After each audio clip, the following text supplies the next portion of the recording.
Hello boys and girls, Fireman Justin here with the Fulton Fire Department, coming to you today on this video to talk to you a little bit about fire safety. Every year, the National Fire Protection Association recognizes 1 week in the month of October, usually the first week of October, as National Fire Prevention Week or National Fire Safety Week. This year, those dates for National Fire Prevention Week are October 4th through October 10th. And each year, the National Fire Protection Association comes up with a theme or a message to deliver to the public. This year's theme is Serve Up Fire Safety in the Kitchen. Very important message, and as we go on through the video today, we'll discuss a little bit about fire prevention and fire safety tips in your kitchen. Sadly, this year, through discussion with your school principal, us here at the fire department, along with an agreement with Principal Jeff Hosey, we have determined that it was safe and the best practice to not come to your schools this year to teach you about fire safety. It was not an easy decision that needed to be made. However, we all felt that in the safety of you guys, it was best that we create this video, distribute this video to you in your classrooms, as well as provide you some fire prevention materials. I first off want to thank you guys for joining me today, and we really hope that you enjoy this video. So we'll start off today with that theme that was mentioned just a short time ago in the video. Serve up fire safety in the kitchen. Kitchen fires are probably the #1 cause of home fires in the United States every year.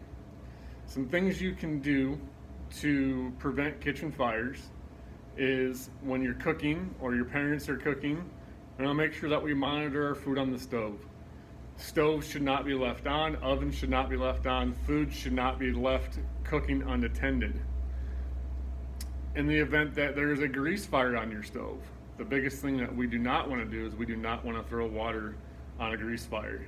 The best practice for that is to try to cover the pan that is burning with a lid, or use baking powder to put that fire out. Never use water. By using water, it will make the fire bigger and it will spread a lot faster. Another thing you can do to help prevent fires in the home is have one of these guys. Now, we've come to your classrooms, some of you have seen us before over the last couple of years. We talk about one of these. A lot of you probably know what this is. For those that don't, this is a smoke detector. Every home in the nation should have at least one of these smoke detectors on every level of our home. What's important about these is every month an adult, your parent, an adult babysitter, an older sibling should go by and push this little button to make sure this guy works. So for right now, I'm going to demonstrate how to test your smoke detector.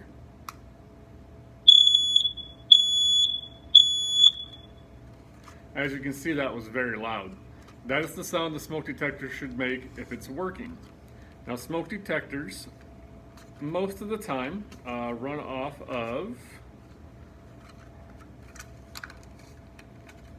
a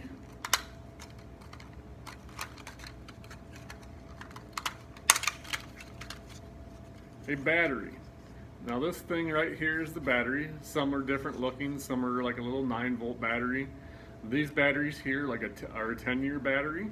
So probably every 10 years, this whole piece of equipment here should be replaced, not just the battery.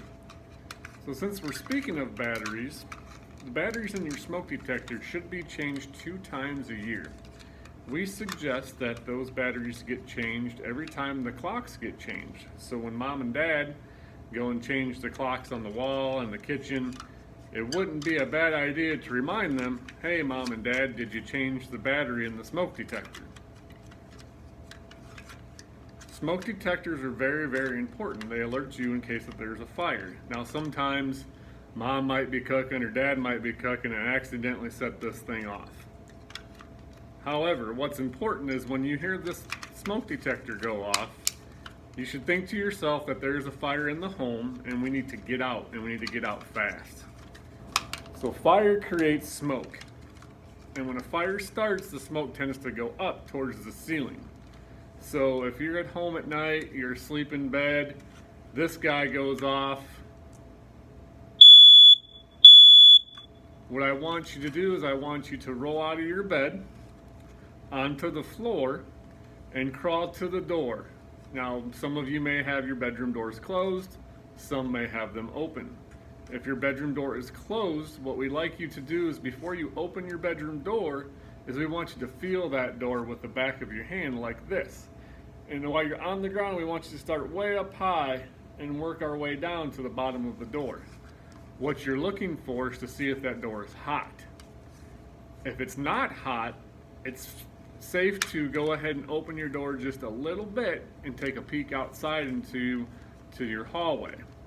Now, if there's no smoke or fire in your hallway, you're probably okay to leave your bedroom and go out to the front door or the back door of your house, whichever door is closer, and go outside. Now, let's say you go to your door and it's hot. If the door is hot, we don't want you to go outside that door. We don't want you to open the door. So our next best option would be for you to go to the window. Go to the window in your bedroom, open it up, and start yelling for help.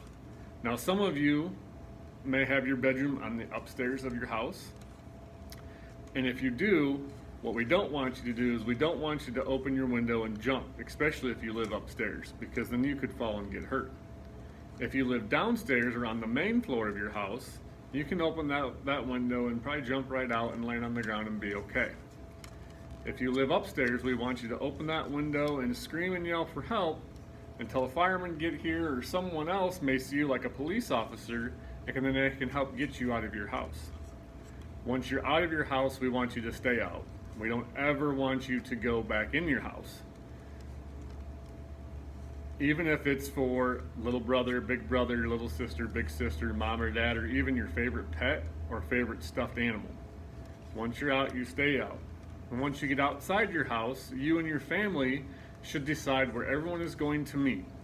Whether that's a big tree in the front yard, the dog house in the backyard, the swimming pool. You need to decide where you're going to meet. And once you get there, you stay there and you do not leave that spot till you know everyone in your family is there. The other thing I want to talk to you about is fires can start very, very quickly. Some of us parents use a couple different tools in our house to maybe burn leaves in the fall or start a grill to cook food or even light candles in the house. Here in my hand I have a couple of tools that adults use. One is a lighter and one are matches. You as children should not play with either one of these.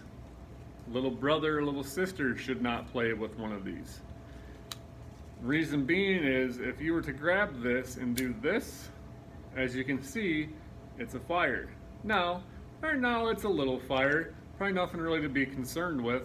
However, if you were to touch this fire to some clothes or some paper, it could make that small fire a bigger fire. So you do not ever want to play with the lighter or the matches. What I'm going to ask you to do is if you see one of these laying around to where you can reach it or your little brother or sister can reach it, you want to tell your parents or an adult, hey, this isn't safe to be laying around, I want you to go put it away. Never ever touch these. You always have an adult pick them up and put them in a safe place. The next thing I'd like to talk to you about is in the fall, a lot of us parents like to burn our leaves. Let's say you're out there with your brothers and sisters or your friends and you're running around and all of a sudden you got too close to the fire. Some of us even like to have little campfires. Some of us go camping.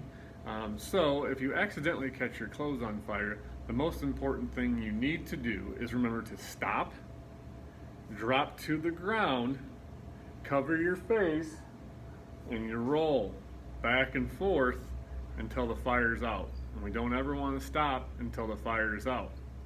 Stop, drop, and roll. Remember those words, kids. Stop, drop, and roll. And that's only if your clothes catch fire. Another thing to report and thing to remember is what to do if there's an emergency. What if you need the police, or you need an ambulance, or you need the fire truck to come? There's a little 3-digit number that most of us need to remember. And that number is 911. Once we leave our house, if our house catches on fire, if somebody has a cell phone, mom and dad might have a cell phone, or maybe older brother and sister might have a cell phone, someone has to call 911. If nobody in your house has your phone, or they forget their phone inside, you should go to a neighbor. Knock on the neighbor's door, wake them up, tell them 911, there's a fire at our house. When you call 911, you need to tell the person on the other end of the phone your name, where you live, your address, and what the problem is. Help, my house is on fire. My address is, and you give them your address. The last thing I'd like to do for everyone today is I'd like to take you out into the fire station here and show you a little bit of our fire trucks, some of the equipment we have here in the fire station, to give you an idea of kind of the equipment and the tools and the fire trucks that you'll see when we come to your house if you ever need us in an emergency.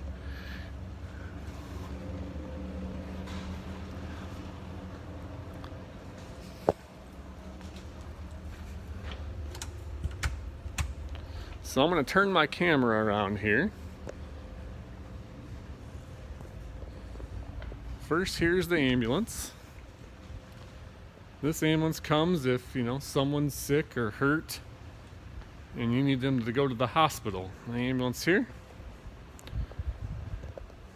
Next vehicle we have here is a fire engine or a pumper truck. This truck here can carry up to 6 firefighters.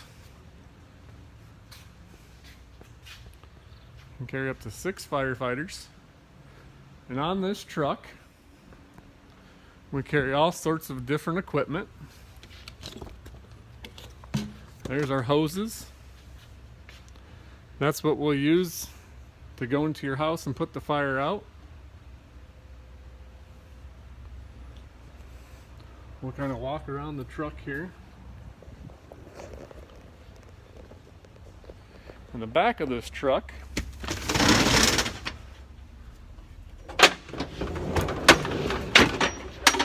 we carry some big equipment. Right there, there. This big equipment, what that's used for is if someone's in a car accident and they can't get out, we use those big tools to get them out. Now this truck also carries some different other equipment. We have a big fan right there, a saw. We use these tools to get the smoke out of your house. So we'll put that fan at your front door, maybe even cut a hole in the roof with a chainsaw, and we'll use that fan and push that smoke right out. Over here is another truck similar to the one we just looked at. This is another engine or a pumper truck. It carries a lot of the same equipment as the first truck I shown you. There's some hoses inside this truck, just as well as inside this truck are big water tanks, almost like swimming pools. And then big water tanks go through some pipes and stuff and out to our hoses, and the hoses again put the fire out. This next truck is probably one of the coolest trucks you'll ever have in the firehouse. That's our ladder truck. Pretty cool truck. This truck can also carry 6 firefighters. Has the big ladder up on top there. That ladder can go really, really high up into the air. So if you get out of your house and you're stuck on the roof, or maybe your kitty cat's stuck in a tree, we can bring the big ladder down and get you off the roof or get the kitty cat out of the tree. Last couple trucks I'm going to show you here are our tanker trucks. These tanker trucks are used to carry lots of water out into the country. This truck here, that's a big tanker truck. It has a big swimming pool type tank inside of it. Has a lot of water in it. The reason we have that truck is if we have a fire in the country, there's no fire hydrants. So we have to bring the water to the fire. And here is our other tanker truck. So we have lots of water to bring out to the country if we have a fire in the country. One last thing I want to show you guys is just some of our gear that we wear. So some things that you should be expecting to see if we come to your house in case of an emergency.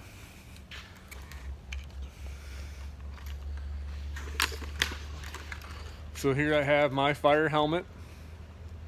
There's my fire helmet.